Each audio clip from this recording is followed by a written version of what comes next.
Hello, my dear students. Welcome to the marathon series of Adyan Academy for 12th moving students. Tip number 1. Follow your weekly timetable and schedule. जी हाँ बच्चों, कर्म करो तो फल मिलेगा, आज नहीं तो कल मिलेगा। हमें लगातार अपना काम करते रहना है, हमें हमारी पढ़ाई करते रहना है, निरंतर प्रयास करते रहना है, पर हमें ये पता होना चाहिए कि किस सब्जेक्ट को, किस टॉपिक को हमें कितना समय देना है, क्या हमें उसकी पूरी प्लानिंग करनी है।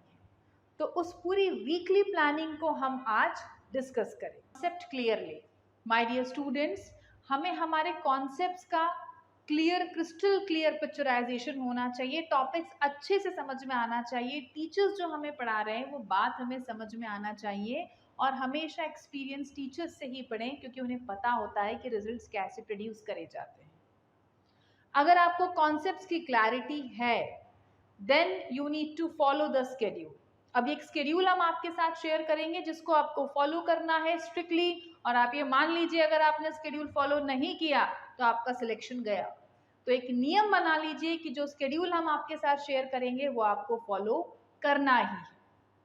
इस स्लाइड पर प्यारे बच्चों देखिए, यहाँ हमने आपके साथ एक आइडियल स्पीड शेयर करी है। अगर आप जेई के एस्पिरेंट हैं, अगर आप नीट के एस्पिरेंट हैं, तो जब आप प्रैक्टिस करते हैं तब आपकी उस सब्जेक्ट में क्वेश्चन प्रैक्टिस की स्पीड क्या होना चाहिए, what should be the ideal speed. तो अगर हम देखें, अगर हम आईआईटी जेई के स्टूडेंट हैं तो जब हम केमिस्ट्री प्रैक्टिस कर रहे हैं, the first part which is inorganic and organic, तो हमारी 1 घंटे में कम से कम 30 क्वेश्चन लगाने की स्पीड होना चाहिए। ये एक आइडियल स्पीड है। वहीं अगर हम नीट के स्टूडेंट हैं, वहां पर भी हमें इनऑर्गेनिक और ऑर्गेनिक केमिस्ट्री की जो स्पीड है वो है 30 क्वेश्चंस पर आवर। पर अगर हम फिजिकल केमिस्ट्री में आते हैं तो जेई वाले स्टूडेंट्स का स्पीड कम से कम 20 क्वेश्चन 1 घंटे में लगाने की स्पीड होना चाहिए, और वहीं नीट वाले बच्चे 30 क्वेश्चंस पर आवर। जब हम फिजिक्स में आएंगे तो जेई वाले स्टूडेंट्स 20 क्वेश्चंस पर आवर की स्पीड रखेंगे और नीट वाले students 30 questions per hour. Maths पर जब हम आएंगे तो जेई वाले स्टूडेंट्स की प्रैक्टिस स्पीड होना चाहिए 20 क्वेश्चंस पर आवर। नीट वाले बच्चों को तो मैथ्स है नहीं, पर बायोलॉजी की उनकी प्रैक्टिस होगी 1 घंटे में 60 क्वेश्चंस पर आवर। पहले ही दिन ये स्पीड मिल जाए ये पॉसिबल नहीं है बेटा, बट अगर हम कंटिन्यूस प्रैक्टिस करते हैं तो हमारी स्पीड बढ़ जाती है।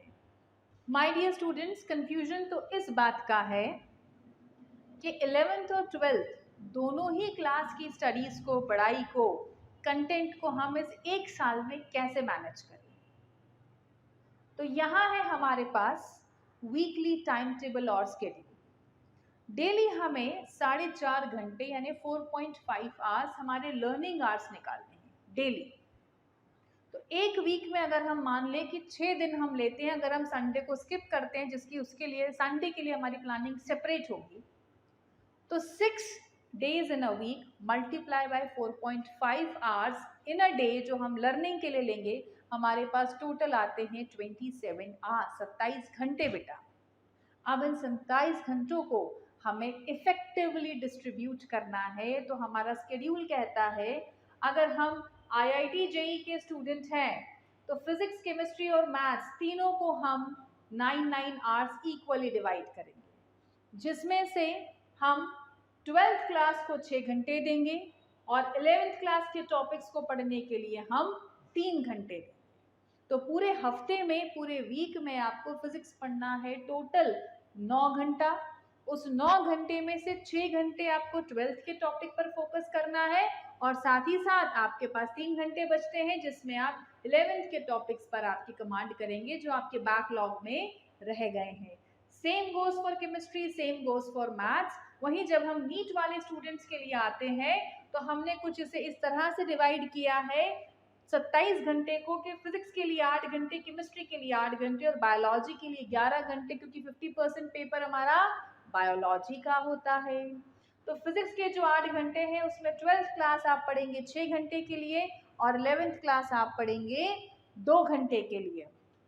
Same applies for chemistry, but for biology आप 12th क्लास के टॉपिक्स को पढ़ेंगे एक हफ्ते में 8 घंटे और बचा हुआ 3 घंटे का समय आप देंगे आपके 11th क्लास के टॉपिक्स के लिए।